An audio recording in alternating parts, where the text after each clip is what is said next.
ఒక తండ్రి ఉంటాడమ్మా, ఒక తల్లి ఉంటుంది, వాళ్ళకి ఐశ్వర్యం ఉంటుంది. కానీ వాళ్ళు ఏం చేస్తారో తెలుసా, మనమే అన్ని తినేస్తే పిల్లలకే ఉంటుంది, మనం జాగ్రత్తగా ఉండాలి అని వాళ్ళు పండక్కి బట్టలు కొనుక్కోవడం మానేసి పిల్లలకు కొట్టాలి. ఈ త్యాగం కూడా పిల్లలు చూస్తారు. మా నాన్నగారు ఎప్పుడు కొత్త పంచి కట్టుకోవడం చూడలేదు, ఎవరైనా కొనిస్తేనే కట్టుకున్నారు కానీ ఆయన అంతటా ఆయన కొనుక్కోలేదు అని ఈ కొడుక్కి అనిపించింది అనుకోండి, వాడు ఆ తండ్రిని ఎలా చూసుకుంటాడు, జాగ్రత్తగానే చూసుకుంటాడు.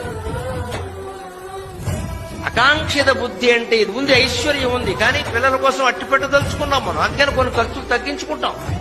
మనం సినిమాకి వెళ్ళడం మానేసి వాళ్ళని పంపిస్తాం.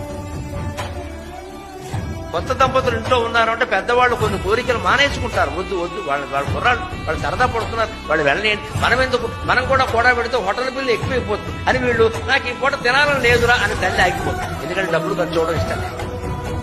ఎన్ని కోట్లు ఇచ్చి ఆ తల్లి రుణం తీరుస్తారమ్మా?